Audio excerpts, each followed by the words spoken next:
for Azeroth expansion can be described as many things, but for the average lore consumer, it can be explained as complicated. While Blizzard has improved their storytelling immensely over the past couple of expansions, Battle for Azeroth was filled with dozens of storylines that can be difficult to follow.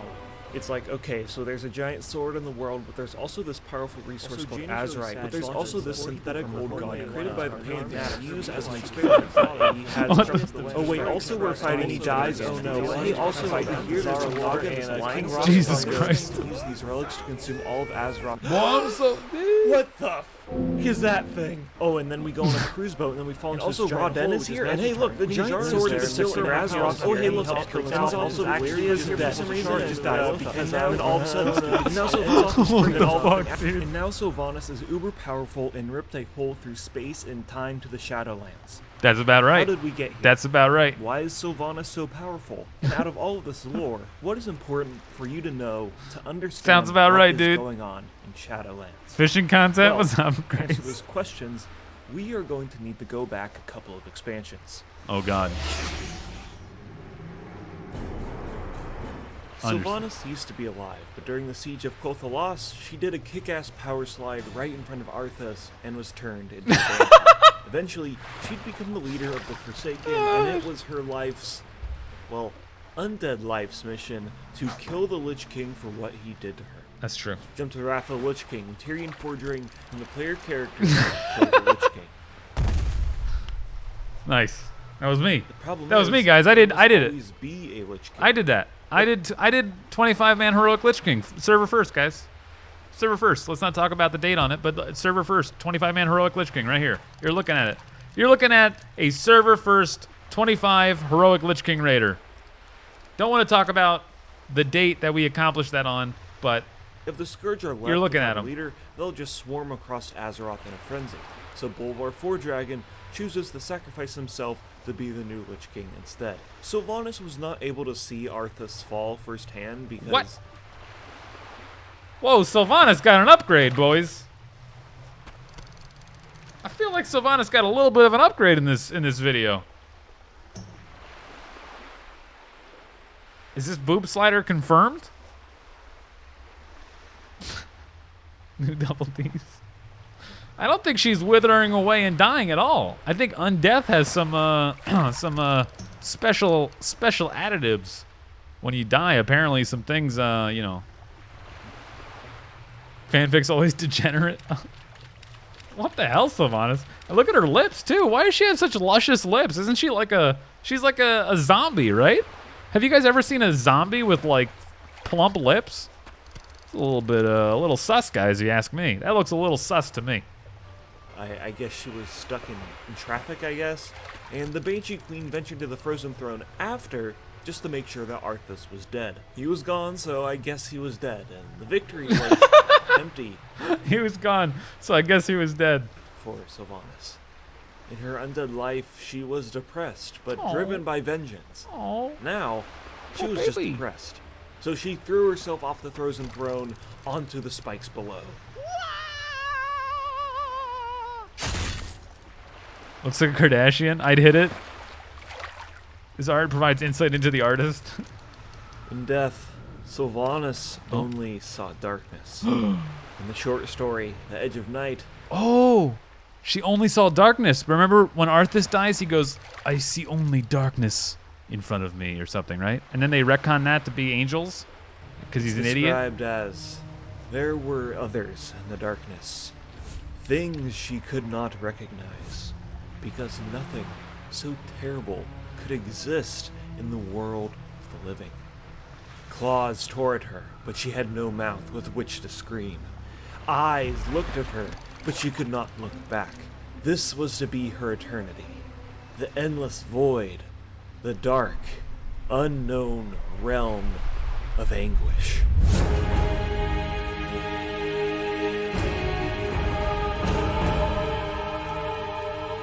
What is happening? We can assume that this horrific reality Sylvanas was in was the Maw.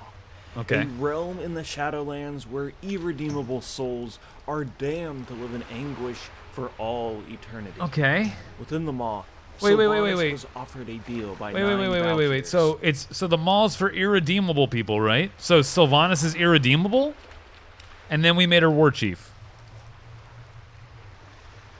She had no mouth with which to scream his iambic pentameter, just to oh. So emo. I don't know. So what? God save the queen. The wonder of. She's... One in which would take her place in the maw so she could return back to the land of the living, which is depicted in this totally not oversized.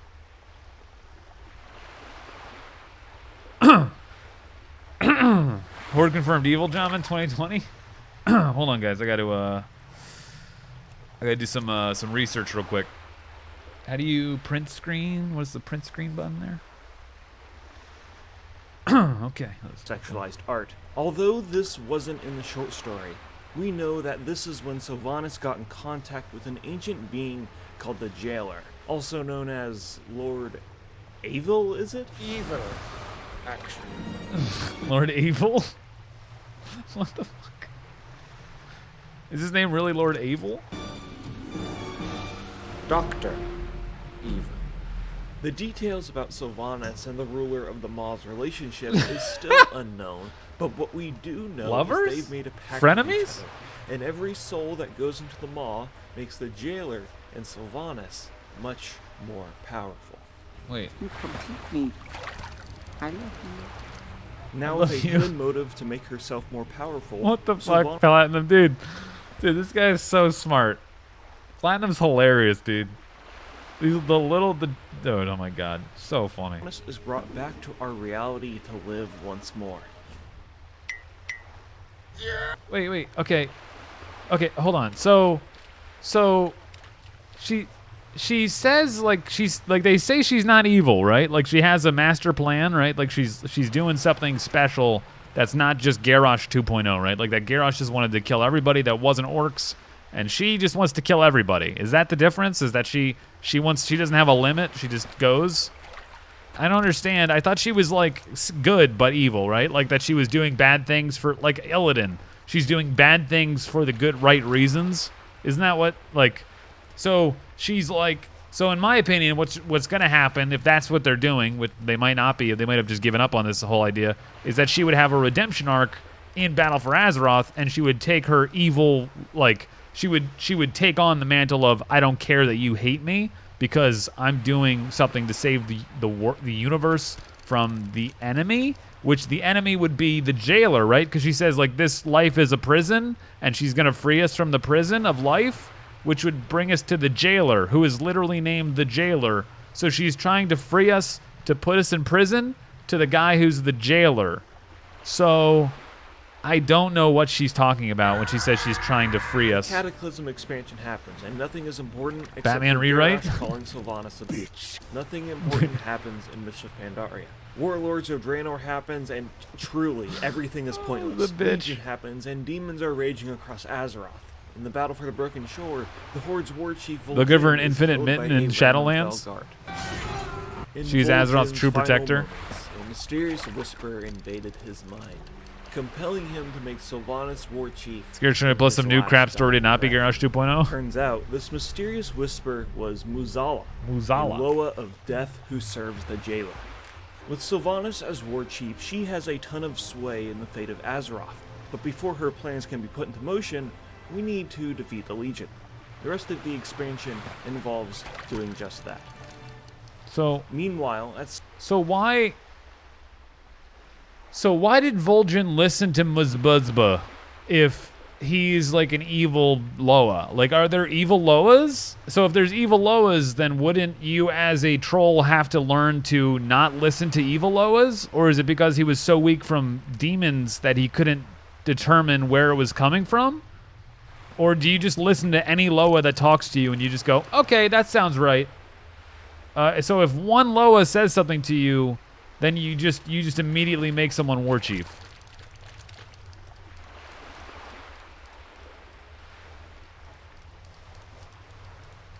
Maybe they don't know they're evil Loas, they just listen to all Loas. But like they choose Loas, right? Like they like choose which Loa they want to follow. And wouldn't you like have a relationship with your Loa, right? You wouldn't just listen to any Loa who shows up and talks to you. You would be like, hey, Loa, who I know and trust and talk to every day. Loa of whatever. And isn't the Loa of death, isn't Blansamdi the Loa of Senjin? Like, isn't Senjin's village, like, don't these Darkspear trolls follow Blansamdi? So why would you listen to the other Loa of death if your Loa of death is Blansamdi? Why would you listen to Muzbuzbuz if you're, like, I don't understand. The guy was dying, so he just listened to whatever came into his ears. Okay. So what you're saying is that we shouldn't have listened to him. We should have just, like when you're dying as a war chief, you no longer have ability to like name your successor. Okay. We should make that a rule. All hail Muzbuzbuz. At some point during the end of Legion, the jailer broke how the Shadowlands works. Typically, souls are sent to an endless amount of pocket dimensions that suit them best, but now, every soul is being sent straight into the Maw, making the jailer and Sylvanas incredibly powerful. Okay. Also, the ruler of the Burning Legion, Sargeras, stabs a giant sword in Azeroth as he's being defeated. Now there's a new powerful resource called Azerite, which incentivizes the Horde and the Alliance to fight each other. Secretly, Sylvanas' hidden motive is to cause as much death in Azeroth to make her and the jailer more powerful. Clown face? What the fuck? Sylvanas starts the Fourth War off with a bang and commits mass genocide and burns down Teldrassil, giving her and the jailer 1,000,000 souls. The battle for Lordaeron happens, and Sylvanas is using chemical warfare on the Alliance and her own troops. I love the Dr. Evil as the jailer. I wonder why. The expansion continues and we get busy dealing with problems in Zandalar and Kul'Tiras. The battle for Dazar'alor happens and the Alliance brings the fight to the Zandalari. Sylvanas is nowhere to be seen and King Rastakhan dies. The Night Elves want revenge for Teldrassil, and the battle for Darkshore happens, Okay. and Rhonda is especially pissed. The High Priestess of Elune performs an ancient ritual that involves sacrificing an orc head into a moonwell and turns into a Night Warrior, an avatar of Elune's wrath, and now she is ready to kick ass during the battle. Tyrande and Malfurion confront two Valkyrs and Nathanos. Oh, you guys don't know who Nathanos is. Well, Nathanos is basically Sylvanas' tier 3 sub-henchman who is literally just a dead guy with a bow. You would think that two demigods tier 3 versus a sub-henchman. dead guy with a bow would go something like this. But in reality, Nathanos puts up a fight and it ends with one of the Valkyrs dying, and he goes, Witch! You shall pay dearly for that. Let's move! and then he flies away. This is literally my least favorite event that's ever happened in Warcraft history. The Night Elves win the battle and reclaim Darkshore Hold on. unceremoniously. What was that? What Back was that on the part there? Happened in Warcraft. Are you really going to tell me two of the strongest in all Warcraft can't kill Nathanos, trying to call down lasers from the moon? Malfurion was the first druid ever and is ultra powerful. History. The Night Elves win the battle and reclaim Darkshore unceremoniously. Back on the continent of Kul'Tiras, there are some Naga that are trying to consume all of Azeroth in a giant storm, so we go kill them. Aid your faithful servant, almighty Nazar! At the end of the raid, a mysterious blade called Xalatath appears. Horde players take it and give it to Sylvanas. Sylvanas uses the blade to strike a deal with Queen Azshara, who she got in contact with by calling her on the phone or teleporting there or something. Here's what you need to know. Queen Azshara, Sylvanas, and the Zoth are not working together. It's more like they're all schemers who think they themselves benefit most from this alliance. Okay. Plan is, the Horde and the Alliance fall into Nashatar. Queen Azshara will then coerce them into the Eternal Palace and use their Hearts of Azeroth to unleash N'Zoth from his prison.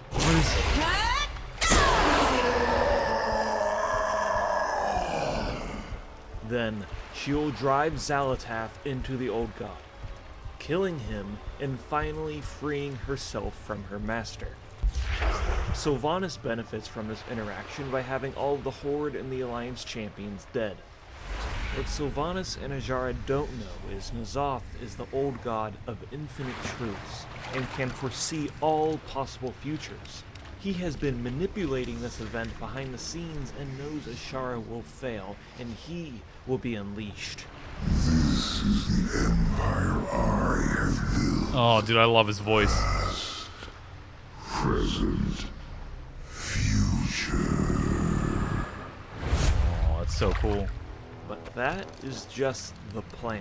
What really happens is Horde adventurers sail towards Nash'Atar because Love N'Zoth? Nagas are bad and we need to kill them, and the Alliance follows closely behind because The first ones, before the Titans, the Nagas Wars begin, and just Horde Azeroth are and bad, Shadowlands. so we need to kill them. Both factions fall right into Azshara's trap when she becomes Fish Moses and parts the sea. She becomes Fish She Moses. achieves this by using the Tide Stone of Golganeth. Tide Stone. That might ring a bell for you. Back in Legion, we used the Tide Stone in the Tomb of Sargeras. I guess we just forgot about this incredibly powerful artifact, and Queen Azshara just waltzed into the Tomb of Sargeras and took it. Look, I understand this lore isn't important for you to understand Shadowlands, but it's also just completely batshit insane, and I feel like I need to tell you about it. Anyways, the Horde and the Alliance are now stranded on Nash'Atar's ocean floor and need to learn how to survive. Thankfully, the Alliance and Horde have fish people who somehow can breathe out of the water to help them. Also, Nathanos has Xal'atath and needs to deliver it to Queen Azshara behind the Horde's back, and this happens off-screen. Great. Alright everyone, we need to remain united and work together as a team. Tharisra, find a safe haven so we can gather our troops. Blightcaller, Blightcaller, where are you going? I was just, I'm going for a walk. You know, need some fresh air. But we are in an extremely hostile environment. Those Naga will surely rip you to shreds. Look! Azerite! Where? Nathanos delivers the blade to Azshara and we go into her palace. He's wearing and a helmet. somehow she didn't expect the Horde and the Alliance to work together despite us working together again and again for the past 15 years. Azshara is defeated, but N'Zoth is released from his prison and pulls Azshara into the darkness. While all of this is going on, there's also a subplot about Sylvanas raising Derek Proudmoore, kidnapping Bane Bloodhoof, and wanting to burn down Thunderbluff. This plotline culminates in the Horde and the Alliance forces marching to the Call us gates back, of by the Orgrimmar way. to stop Sylvanas. I'm not talking about any of this plot because it all gets resolved in BFA, and this video is already way too complex with the story elements I am explaining. What you need to know is Sarfang is an old orc, and he wants to die an honorable death. He challenges Sylvanas to a duel. Sylvanas is frustrated because her plan is falling apart, and she says, "The Horde is nothing. You were all nothing." Also, guess who wins the duel?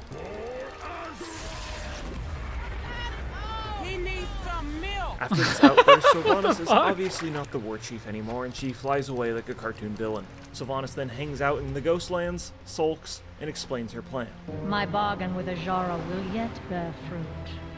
The armies of Azeroth will fight her master, and he will line their streets with corpses.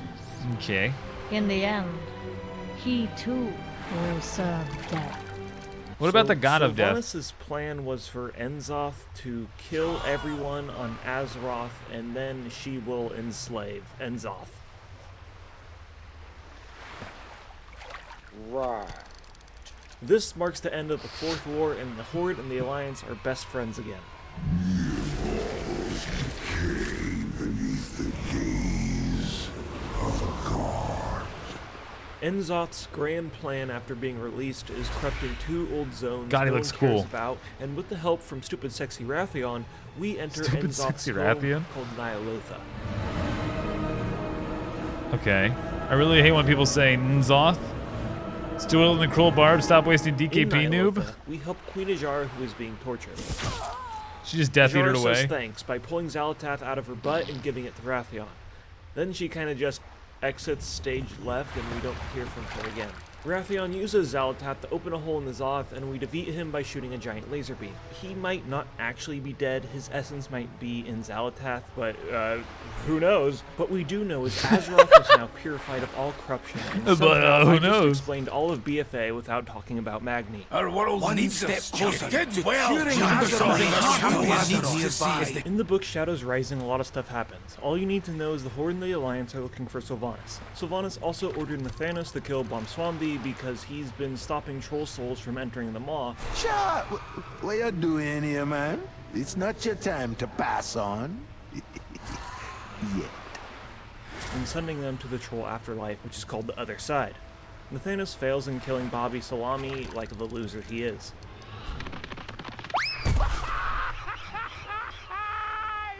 Meanwhile, Sylvanas is conducting Phase 2 of her master plan.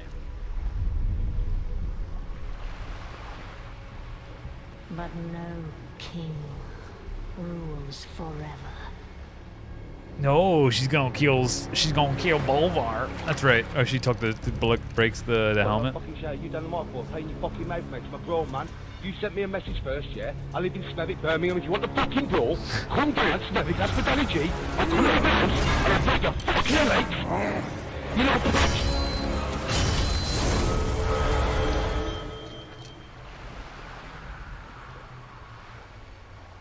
What the fuck?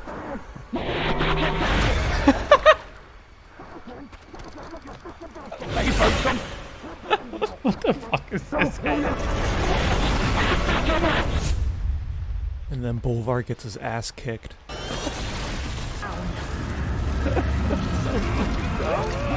That's so stupid.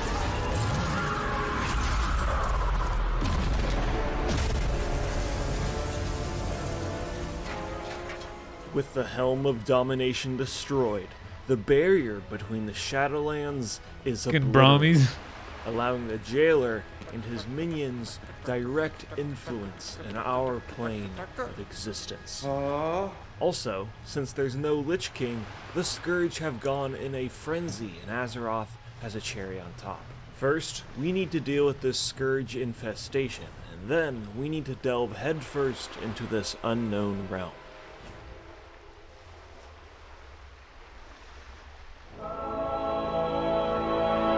How long is this? Okay, we only got like 4 minutes left. We'll keep watching it. I had 75 fishing, so we're good. I guess I can keep fishing anyway. I can maybe get some stuff.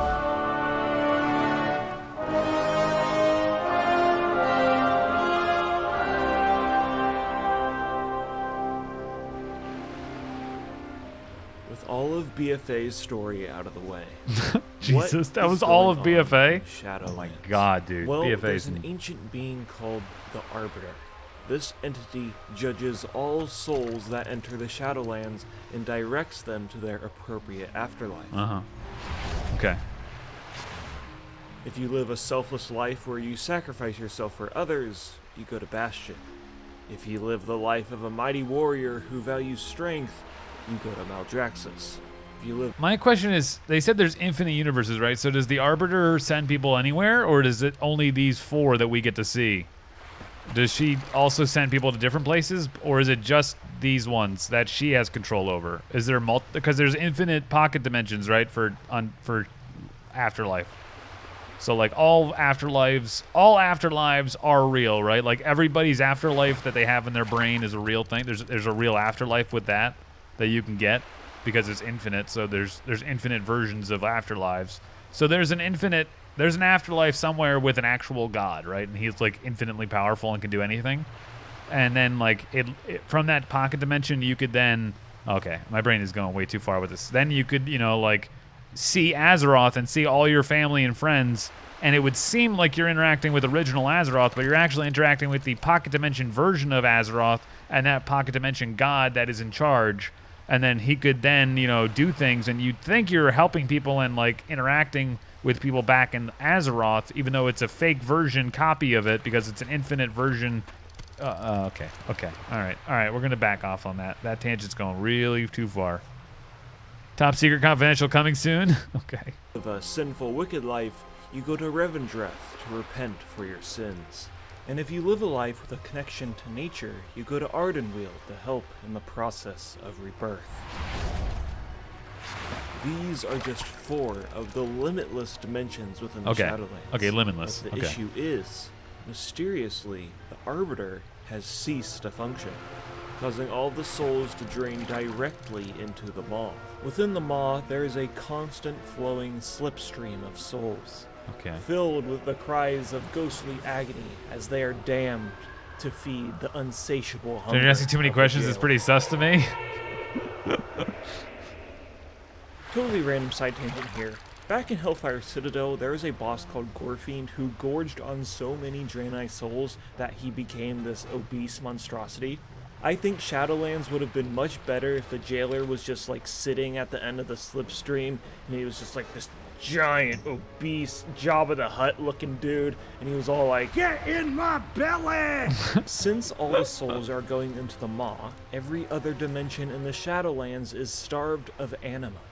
Anima is the life source every being has when they die. Okay. The more experiences you have in life, the more anima you produce. Experiences like your first kiss, your big promotion at your job, killing a shit ton of orcs, and smashing the like button on that's a your good favorite idea. YouTuber's video. Also subscribe. All of these experiences Also a good idea. fill your soul with anima. And for everything Good call. to Thanks for function telling me, in Platinum. I Shadowlands, forgot.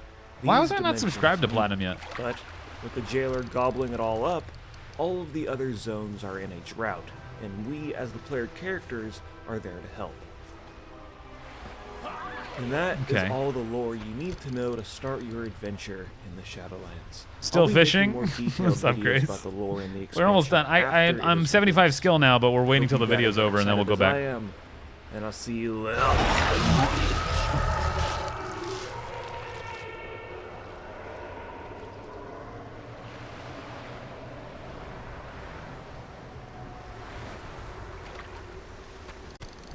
He's gone. Platinum WoW got sucked into the Shadowlands, guys. What are we gonna do?